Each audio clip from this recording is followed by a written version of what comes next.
ओम नमो भगवते वासुदेवाय। श्री आषाढ़ मास कथा 27वां और अंतिम अध्याय। सूत जी बोले, हे शौनकादिक ऋषियों, इस प्रकार चातुर्मास अपने अंतिम चरण में पहुंच चुका था। वर्षा से पृथ्वी हरी भरी हो उठी थी। वनों में पक्षियों का मधुर कलरव गूंज रहा था। आश्रमों में वेद ध्वनि और हरिनाम संकीर्तन से वातावरण पवित्र हो रहा था। सुमेध अब वह युवक नहीं रहा था जो केवल ज्ञान प्राप्त करना चाहता था। सेवा ने उसके हाथों को पवित्र किया था, संतोष ने उसके मन को निर्मल बनाया था, तुलसी ने भक्ति दी थी, अन्नदान ने करुणा दी थी, गो सेवा ने दया दी थी और हरि नाम ने उसके हृदय को भगवान के चरणों में स्थिर कर दिया था। किंतु महर्षि वेदांत जानते थे, भगवान अपने प्रिय भक्त की अंतिम परीक्षा अवश्य लेते हैं।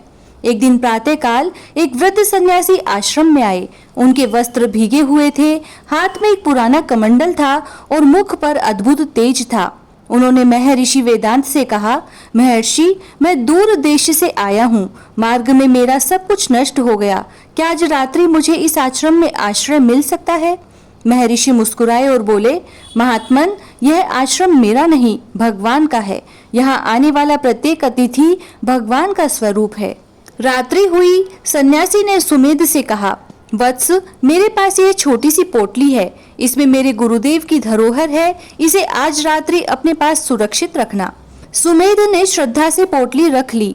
मध्य रात्रि में तेज आंधी चली और प्रातःकाल जब सुमेध ने पोटली देखी तो वह वहां नहीं थी।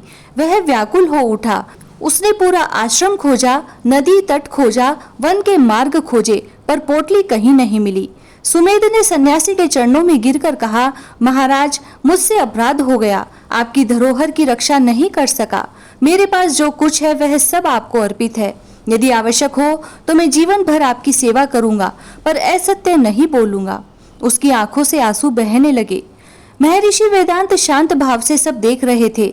उसी क्षण वह वृद्ध सन्यासी मंद मंद मुस्कुराए और उन्होंने कहा, वत्स, जिसकी रक्षा करनी थी वह पोटली नहीं, तुम्हारा धर्म था। यदि तुम अपने दोष को छिपाने के लिए असत्य बोल देते तो वर्षों की साधना व्यर्थ हो जाती। इतना कहते ही उनका स्वर गंभीर हो गया। क्षण भर के लिए ऐसा प्रतीत हुआ मानो उनके शरीर से दिव्य प्रकाश निकल रहा हो। सुमेध ने श्रद्धा से नेत्र झुका दिए। सन्यासी बोले, भगवान को धन नहीं चाहिए, सत्य चाहिए। भगवान को वैभव नहीं चाहिए, निष्कपट हृदय चाहिए। इतना कहकर उन्होंने वही पोटली सुमेध के हाथ में रख दी। सुमेध विस्मित रह गया।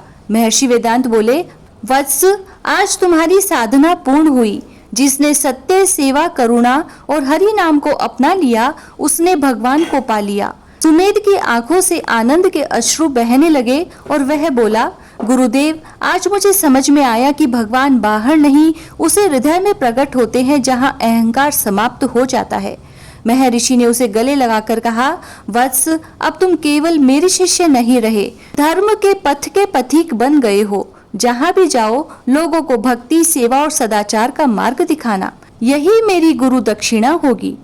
महर्षि वेदांत की वाणी सुनकर राजा धर्मवीर अपने सिंहासन से उठे और उन्होंने सभा के मध्य हाथ जोड़कर कहा, आज से धर्मपुरी में प्रत्येक आषाढ़ मास और चातुर्मास में धर्म कथा, हरि नाम संकीर्तन, अन्नदान, गो सेवा, तुलसी पूजन और सत्संग का आयोजन अवश्य होगा।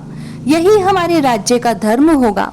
सभा में उपस्थित सभी ऋषि, मुनि, ब्राह्मण, गृहस्थ, स्त्रियां और बालक एक स्वर में भगवान श्री हरि का नाम जपने लगे, नारायण नारायण नारायण। ऐसा प्रतीत हुआ मानो वर्षा की प्रत्येक बूंद भी उसी नाम का संकीर्तन कर रही हो। सूत जी कहते हैं, हे शौनकादिक ऋषियों, जो श्रद्धा पूर्वक इस श्री आषाढ़ महात्म्य कथा का श्रवण, पाठ या मनन करता है, उसके जीवन में धर्म के प्रति श्रद्धा बढ़ती है। उसके घर में प्रेम, संतोष और सद्भाव का वास होता है। सेवा करने की प्रेरणा प्राप्त होती है। तुलसी, गो, संत और अतिथि के प्रति सम्मान उत्पन्न होता है। भगवान के नाम में विश्वास दृढ़ होता है और विपत्ति के समय भी उसका मन भगवान के चरणों से विचलित नहीं होता।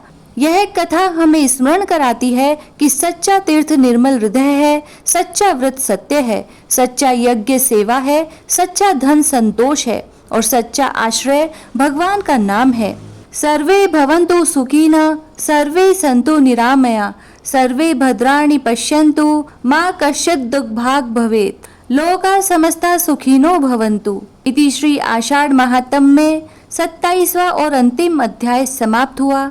जय श्री राधे।